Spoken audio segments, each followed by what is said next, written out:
Welcome to Follow the Money. I'm China Barachina. Here we uncover the stories and strategies of how money really moves.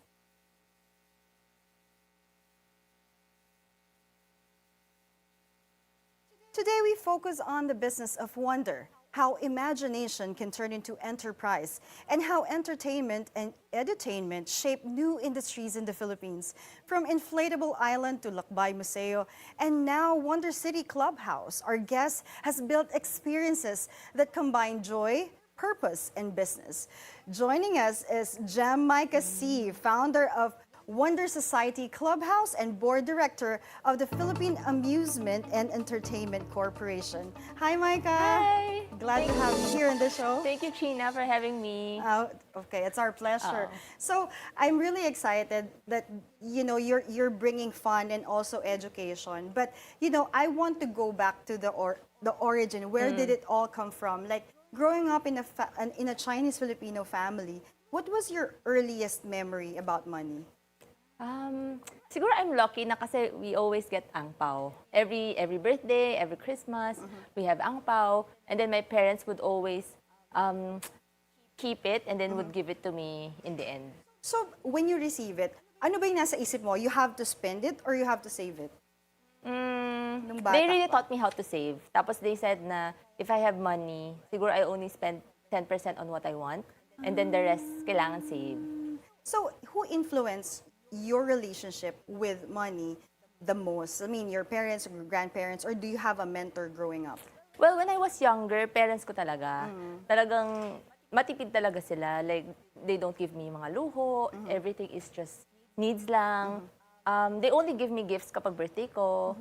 So that really helped me. And then during high school, I got to read a book called Rich Dad Poor Dad. And that really helped me also shape how I see money.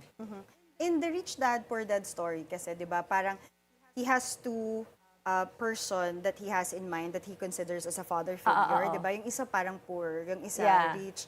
But you growing up, alam mo na talaga na there's a concept of saving, there's a concept of keeping the money. So, how do you discuss that openly at home? Yung how you are taught to discipline na ito lang yung suspend mo, pero itong sinusave mo na to is for something else that you want to do or something else that you want to spend in the future. Paano yung naging discipline na yun? How did it go? Siguro, my parents taught me na yung money needs to work for you as well.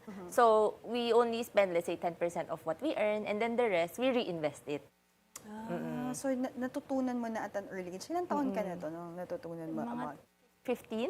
Okay, teenager. Yeah. So what was your first personal purchase that made you feel na independent ka na with money? Well, during college, I paid for my tuition fee one semester. Wow. And how did you earn that money that you have paid for your Kasi tuition? nung college, ang dami kong sideline. As in, sobrang dami. Like, nag-garage sale ako, benta ko lahat ng clothes ko. In a day, siguro I can earn 10K. Pero masaya na ako doon. And then, nag-ano ako, networking. Network marketing, imagine like, Ilan taon ka nag-network? Mga 17 pa lang ako noon eh. Tapos I was selling skincare products sa auntie ko. So, yung mom ko nga parang worried pa nga siya noon kasi parang, I'm not studying as hard, pero I keep selling and selling. So, kasi meron kasi akong goal in mind na parang, by the time I reach 25, I have to be earning this much passive. Wow! So sobrang laki ng amount na yun. Kaya, nape-pressure din ako na I have to do something now. A lot of people are shying away with network marketing, but actually ako din I've learned a lot of sales skills because of that, 'di ba? Yung mga yung pagkuha ng cold leads, 'di ba?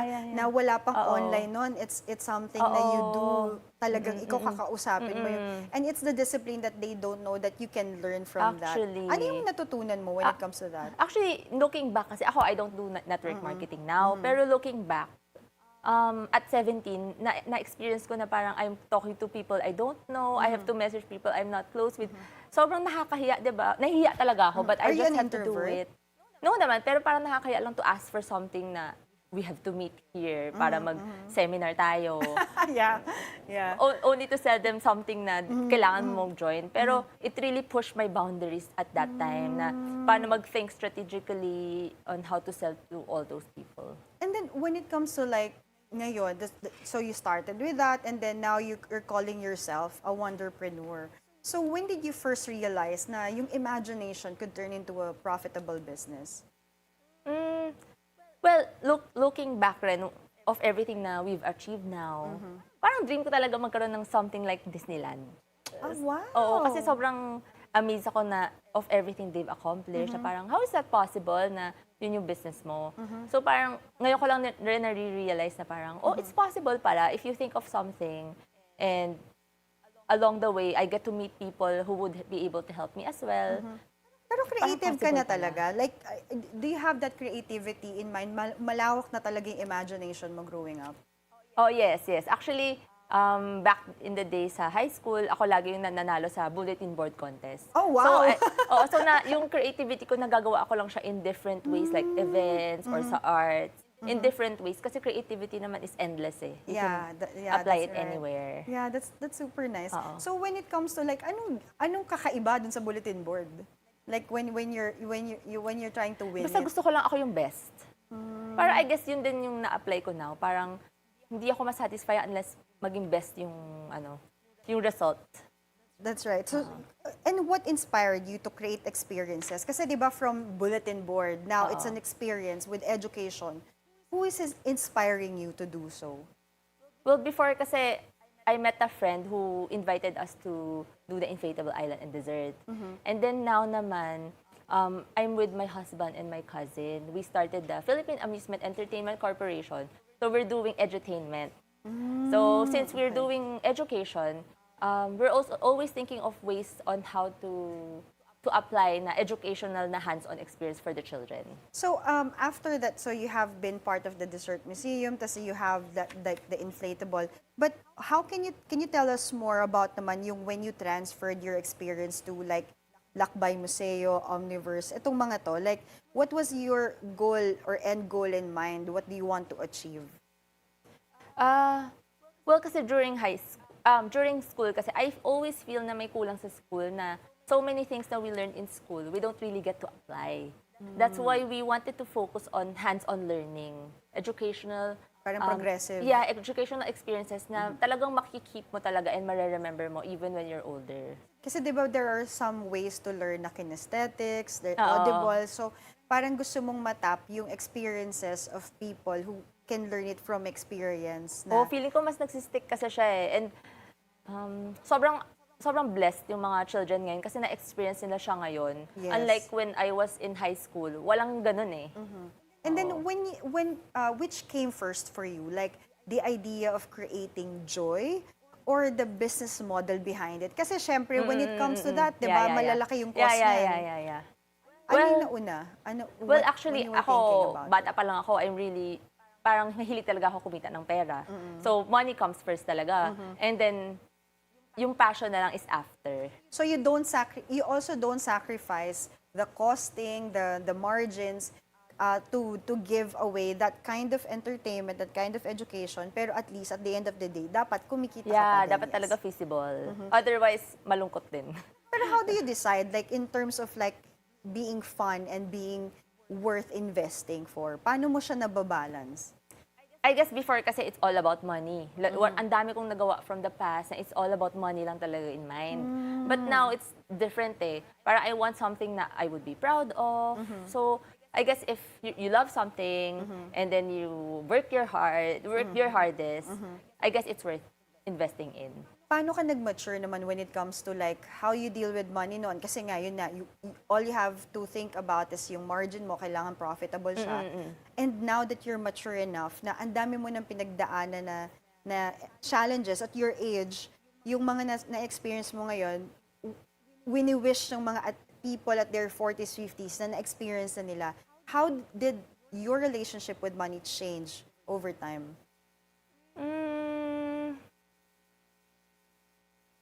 I guess now that I'm a mom, ang priority ko right now talaga is to have passive income na mapag-iiwanan na yung business, and to put the money that we've earned somewhere that would earn passive income. Kasi for me now, mas importante din yung time. Na Kasi with your freedom, kids, di ba? Freedom Oo. with children. And then, so pag-usapan naman natin yung PAEC and industry leadership. Oo. So as board director of the Philippine Amusement and Entertainment Corporation, how do you see your role in shaping entertainment and edutainment, especially Myka in the industry of the Philippines? Paano mo siya sa tingin mo masha-shape in a way na it hasn't been done before? We really wanted to bring in world-class amusement parks, theme parks sa Philippines. Because I feel like every Filipino deserves to have something like that. Sobrang daming hindi nakaka-travel. And parang I'm really proud na we're able to give them something na world-class and na-experience yun ng mga Filipino people. So far, ano yung nakikita mo na parang nagiging favorite ng crowd sa mga nakatayo ngayon na businesses na meron ka? Sa ngayon, sobrang patok talaga yung science. Sa ngayon na, like, yun talaga yung, it's very hands-on. We have real-life na human specimens. This is Omniverse? Or? This is Minds Park. Minds It's the biggest Park. now. It's almost 9,000 square meters. Wow! And then, ano yung mga sections na meron doon? Madami. We have biology, we have So ano mga ba yan? animals. Nakakontak ka din ng mga students for field trips? Kasi parang yan yung best na spots for... Yes, we do different kinds. We have marketing, we partner with schools, so we have different channels din para ma-experience siya ng mga kids and adults. How old is your kid? 4 and 1. Anong favorite nila among... Dinosaurs. Yung okay. isang son namin, they Sa love Minds dinosaur. Park. So we have one in Clark. So yun, puro naman dinosaurs. So yun, nung pinapunta mo sila doon, that's their favorite? Oo, sobrang happy sila. Kasi ang laki, it's really life-size. Talagang mukha siyang totoo. So Ganda. parang ano ba yun? Ano yung amusement park na may Jurassic Park? Yeah, parang ganon. And then when it comes to like launching in the groundbreaking projects like Omniverse Museum, Minds Park that you have mentioned, and Art Boom, what excites you the most dun sa initiatives na yun? For me, every project is exciting eh. Like from building, from scratch to building to seeing it in person na pinupuntahan siya ng mga tao. Yun talaga yung walang kapalit. Like sobrang fulfilling.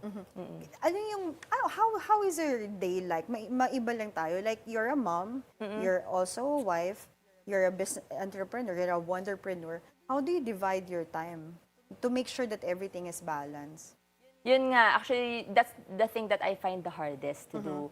Na paano ka maging sobrang galing na businesswoman, at the same time, you want to be hands-on with your children. Kasi lalo na 0 to 7 yung very, very crucial and important, Yes. right? Kasi yun yung foundation.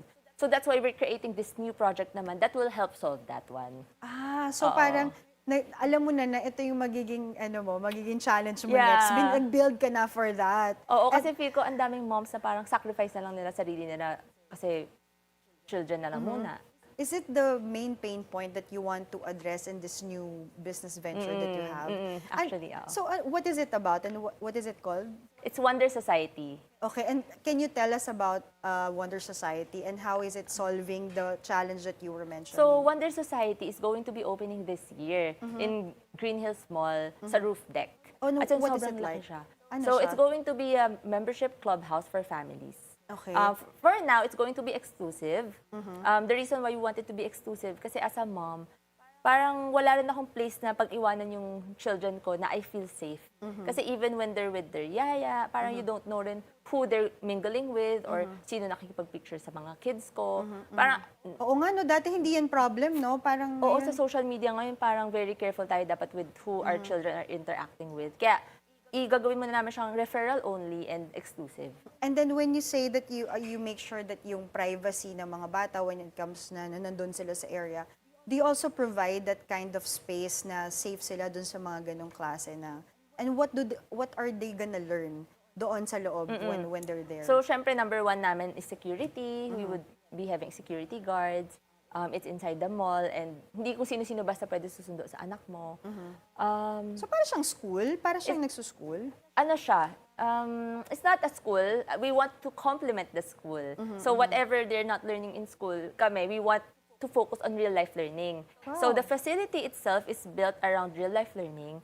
Meron doon car wash, meron doon cow na pwede mo siyang i-milk, meron doon supermarket na you can scan everything, culinary zone, art zone, outdoor area. Parang it's like the dream place talaga for the children and the parents. Thanks. Hold that thought, Myka. This is really getting exciting. We're just warming up. Follow the Money returns after a short break.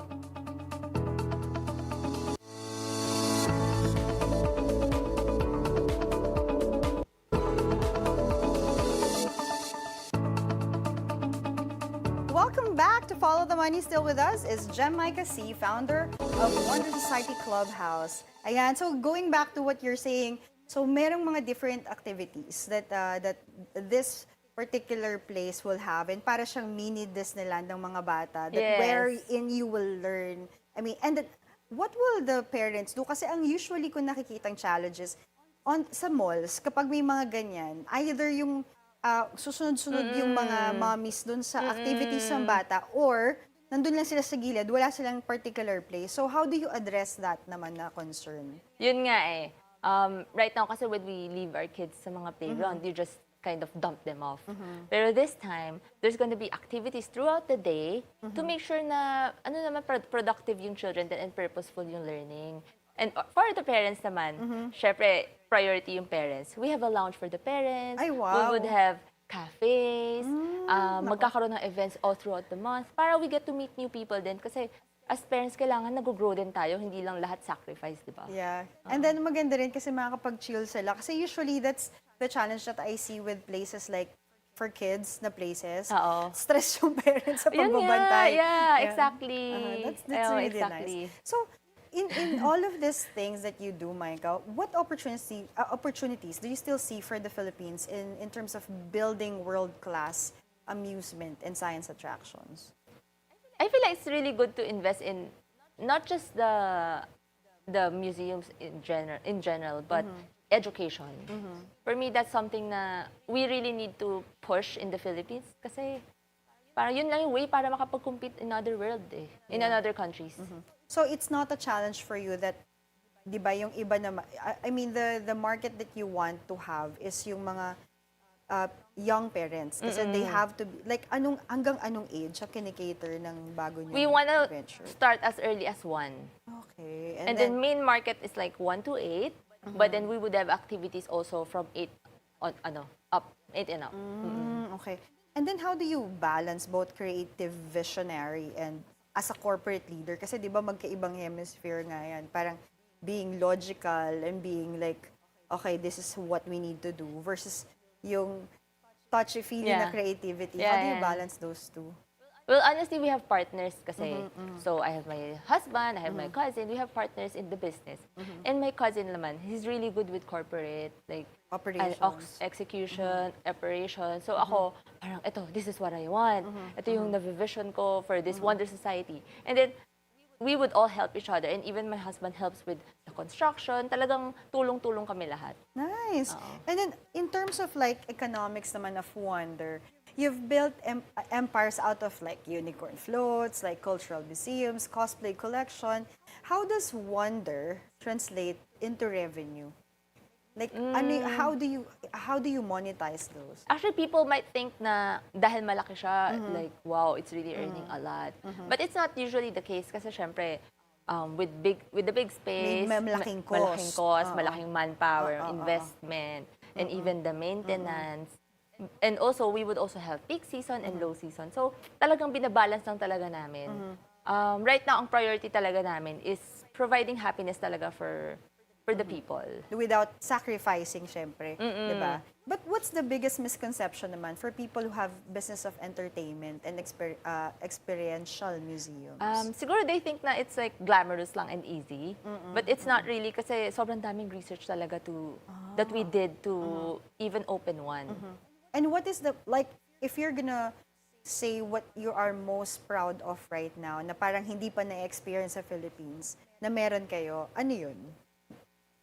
For me, it's really, Lakbay Museo. Yun kasi yung baby namin na we really, hindi talaga namin expect na sobrang maging love siya ng mga Filipinos. Can you even imagine na parang kami, none of us are pure Filipino blood, but we're the ones who started kasi we really love the Filipinos. Galing. And then parang doon naman sa mga ventures under PAEC, ano yung pinaka-surprisingly na naging pinaka-profitable?